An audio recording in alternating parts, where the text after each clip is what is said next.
All right, so think about this for a second. We're supposedly the most connected generation in human history, right? We're constantly sharing, liking, and scrolling. But something else is happening.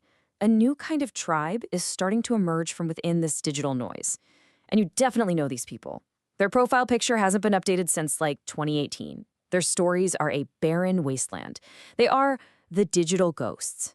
And what makes their silence so fascinating, so weird, is this number right here, 2.5 hours. That is the average amount of time a person spends on social media every single day. That's a massive slice of our lives just dedicated to being seen and heard online. Which leads us to the big question we're tackling here. Why are some people just opting out? Are they boring, depressed, or, and this is the really interesting part, have they figured out something fundamental about how all this works that the rest of us are totally missing? Let's dig in.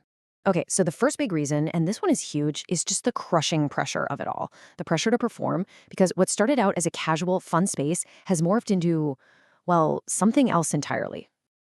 I mean, just think about how much it's all changed. Remember, like a decade ago, social media was our digital backyard. You'd post a horribly blurry photo of a pizza you were eating, and that was it. No one cared. Now, it's a high-stakes digital stage. Every single post feels like this huge performance that needs perfect lighting, a clever caption, and that whole, oh, this, just a candid moment vibe that took 45 minutes to set up. Now, what's really going on in our heads here is a classic psychological trip-up.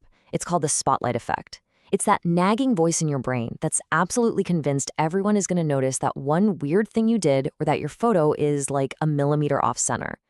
Well, for the digital ghosts, that anxiety, the cost of posting, just became way bigger than the benefit of getting a few likes. So they made a choice. They decided the only way to win the game was to stop playing. But hold on, this isn't just a story about escaping pressure. For some people, being quiet online is actually a power move. Yeah, a strategy. It's a way to build a totally different kind of influence. Let me show you what I mean. So here's the core idea. It's about something called information asymmetry. In a world where practically everyone is broadcasting their every meal, vacation, and random thought, the person who shares nothing becomes an enigma. They're suddenly interesting because we know so little about them. Their silence actually becomes a form of social capital. And you can see exactly how this plays out right here. On one side, you've got the active poster. Information is constantly flowing out. Their currency is performance. But then you have the digital ghost. Almost nothing goes out. Their currency is scarcity. But here's the crucial part. Look at the information inflow. The ghost is just sitting back, observing, quietly taking it all in. They know what everyone else is up to, but no one really knows their next move. So this boils down to two huge advantages for them. First, selective vulnerability. Because they speak up so rarely, when they do decide to post something or leave a comment, their words suddenly have 10 times the weight. Everyone pays attention. And second, there's the observer advantage. They're basically information gathering from a silent position of power. Now we're getting to what might be the deepest psychological difference of all. And it really just comes down to one question. Where do you get your sense of self-worth from? See, so many of us get trapped in this loop of external validation. You know that feeling, right? That little whisper in your head that says, if you go on this amazing trip and don't post about it, did it even really happen? The digital ghosts, though, they've broken free. They operate on internal validation. For them, the experience itself is the reward. They don't need the likes. They don't need the public proof. And this isn't just a feeling. It's actual brain chemistry. Look at this. Posting and getting likes gives our brain these sharp, addictive spikes of dopamine. It literally trains us to crave that external reward. Digital ghosts have just stepped off the roller coaster. They're happy with that stable, lower line of just experiencing life.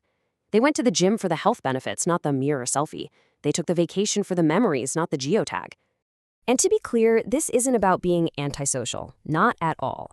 It's often about fighting what the author Cal Newport calls solitude deprivation. It's the state where we almost never get to just be alone with our own thoughts without constant input from other people. By not constantly posting and reacting, digital ghosts are carving out that precious mental space for themselves. And honestly, that's where the real creativity and peace of mind is born. But okay, let's be real for a second. It's not always some Zen-like power move. Sometimes the silence is coming from a much darker, much more defensive place.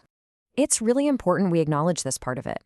For some people, not posting is just a shield. It's a defense mechanism that's rooted in a deep fear of being judged.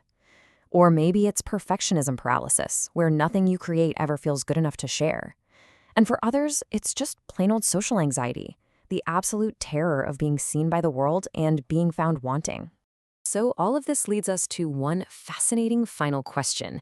In a culture that screams at us to build a personal brand, is being invisible online a sign that you've failed, or could it actually be the ultimate form of freedom? When you really get down to it, maybe not posting isn't about being antisocial at all. Maybe it's about being pro-reality. So the next time you see that profile with 0 new posts, don't just assume they're missing out. They might just be the only ones who are truly free.